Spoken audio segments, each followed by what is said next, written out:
you're going to fall further and further behind if you continue to stimulate with cheap money. Now, yes, it's not as cheap as it was, but if inflation continues to accelerate, which it likely will, real interest rates will actually be falling.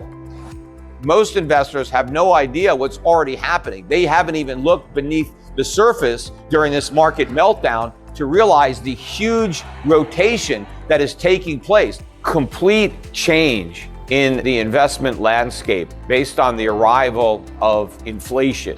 And this is going to completely change the dynamics that have existed for investors over the last decade. Pretty much everything that worked while the Fed was inflating this bubble is not going to work as the air comes out of it. And the air is going to come out of it. Despite whatever efforts the Fed may pursue to prevent that, I think they've already pricked this bubble, and there's really no way to prevent it from deflating. So first of all, to discuss the topic of inflation, the first part of the stagflation equation, clearly we have a huge inflation problem, and we've had this inflation problem for over a decade. It's just that it hasn't manifested itself in a way that was problematic to the Fed or to investors, because the inflation was resulting in asset prices going up rather than consumer prices. I mean, consumer prices went up, but not by an amount that caused an alarm, especially since the government was able to disguise the true degree to which prices were rising with the CPI, which doesn't really do a good job, I think by design, of accurately reflecting what's happening in prices. It substantially understates the degree to which prices are going up. And so given the ability of the government to pretend that we had inflation below 2%, that gave the Fed cover to continue to create more inflation under the guise of quantitative easing and stimulus and 0% interest rates. But that money flowed primarily into financial assets, but it also fueled a record increase in U.S. trade deficits. In fact, we got news that the December trade deficit was a new record, $101 billion. That is the first month where we've had a trade deficit in excess of $100 billion. This is merchandise trade, goods. And for the entire year, our trade deficit in goods eclipsed $1 trillion. That is an unheard of deficit.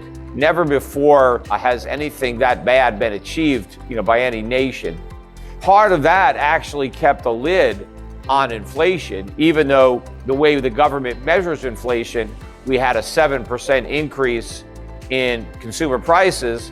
Imagine how much more consumer prices would have gone up had $1 trillion worth of stuff not been dumped into our market by our trading partners.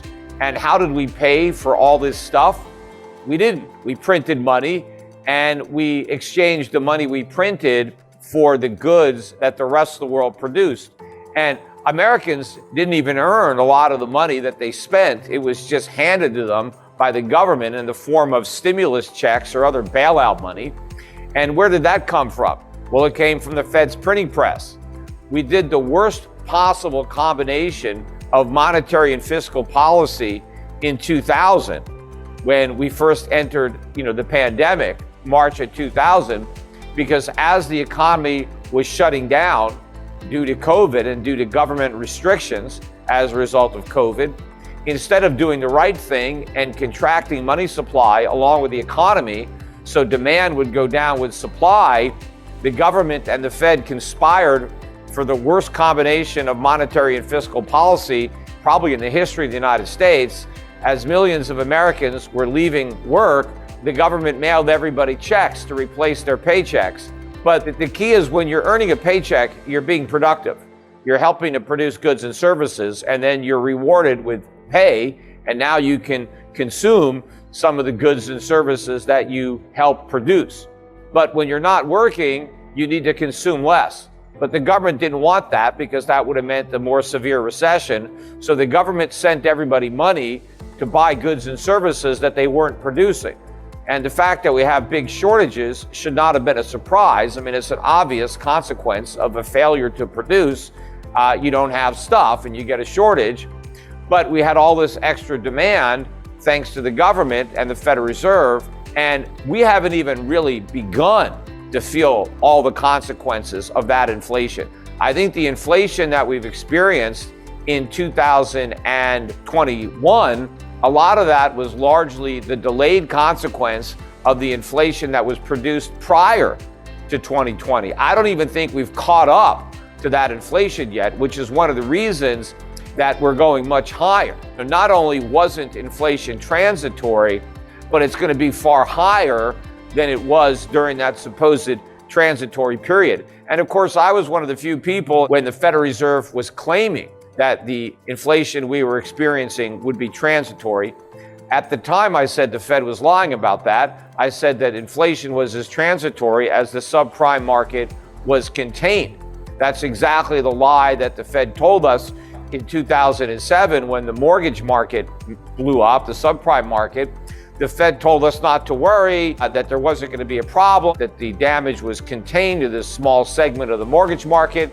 It wouldn't affect the overall housing market. It wouldn't affect the economy. And of course, we ended up with the 2008 financial crisis. I think in many respects, people at the Fed might not have even believed those lies, but they told them anyway because they wanted to placate the markets. They didn't want the markets to be afraid of what was going to happen. And I think that was pretty much what they were doing again this time. They didn't want to level with the markets and deliver the bad news about how bad inflation was going to be. So they just pretended it was transitory. Now, maybe they also hope that the problem will go away. In fact, they're still hoping it's going to go away, because if you look at what Powell is talking about doing in order to fight this inflation that it now admits wasn't transitory, is too little too late. How are you going to do something about an inflation problem by throwing gasoline on it? Still a stimulative rate of interest. Yet somehow now it's an aggressive tightening that's going to take care of the worst inflation in 40 years. And the reality is, it's not the worst inflation in 40 years. It's the worst inflation ever. Because 40 years ago, when we were measuring inflation, we were using a very different CPI than the one we're using now. So you can't really compare the CPI today to the CPI 40 years ago when they're completely different.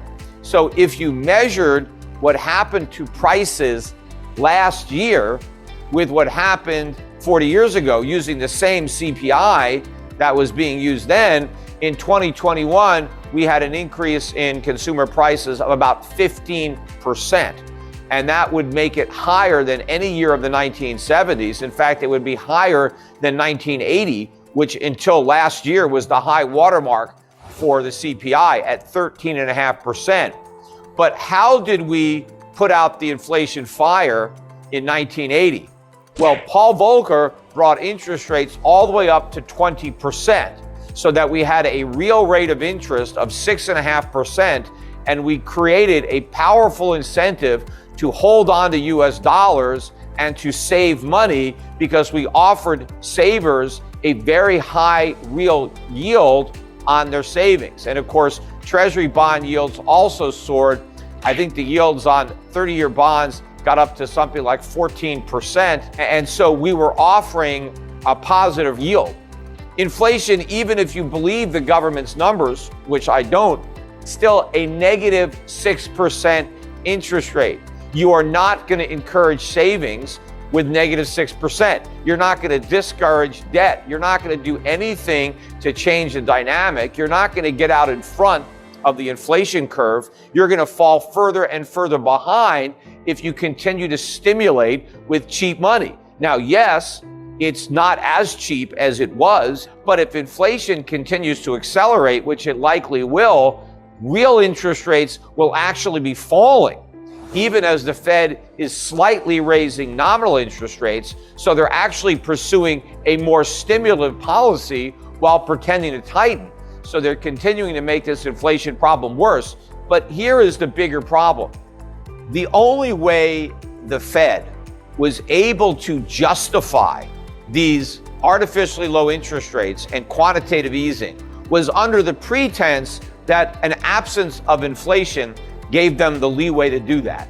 Now that inflation is triple or more, 2%, there is no way the Fed can justify maintaining the artificially low interest rates, because even if they raise interest rates 2%, they're still artificially low. The only reason that the Fed kept rates so low was because we had such a gigantic debt bubble that those low interest rates were the only thing keeping us afloat. If interest rates were allowed to normalize, we would have a far worse financial crisis than 2008. We would have all the big banks that we bailed out failing. We'd have a crash in the stock market. We have a crash in the real estate market. And not only would the private sector have difficulty servicing its debts if the Fed were to allow interest rates to go to a natural level, but the United States government would also be in the same predicament, maybe even in a worse predicament. The US government would be forced to default on its national debt. So the reality is the Fed is caught between a rock and a hard place. There is no way out. There's only a bad choice and a worse choice. The bad choice is to fight inflation, let interest rates go up, and let everything collapse.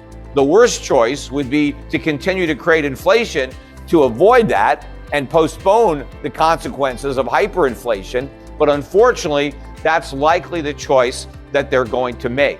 And so what do investors need to do based on this new reality? Because even though the Fed is still going to be providing cheap money, it's not going to be cheap enough to sustain the bubble. The air is already coming out of the bubble merely based on the fact that the Fed is talking about tiny rate hikes in the future has already collapsed a lot of the bubble stocks. A lot of these stocks are down 50% or more. They're going to continue to fall.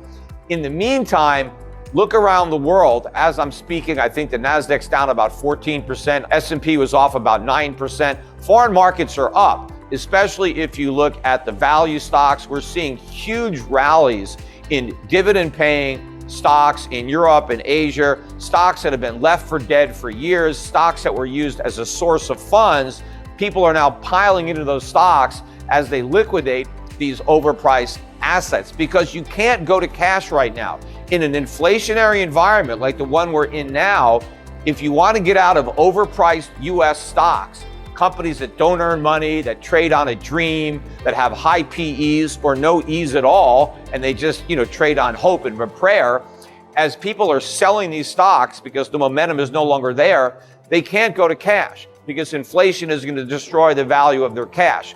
They can't go to bonds because they have the same inflation problem with bonds, only worse, because they can't get their cash until the bonds mature, and they could take a huge loss on the bonds if they want to sell prior to maturity, as ultimately long-term interest rates go up. So where do you go when you get out of overpriced US stocks? Well, you got to go into underpriced foreign stocks, which basically allows you to accomplish two things.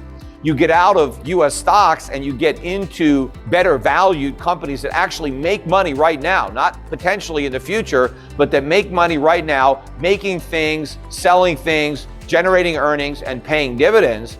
But you also get out of the US dollar, because the dollar is going to collapse when people understand that the Fed has no ability to control inflation, and inflation is going to continue to erode away the value of the dollar. What's really going to cause this recession is inflation, because inflation is going to drive the cost of living up so high that Americans are going to be spending a very high percentage of their disposable income on the basic necessities: food, energy, rent, insurance, healthcare. They're not going to have money left over for discretionary spending. And that means the people who earn a living in the part of the economy that benefits from that discretionary spending, they're going to be unemployed.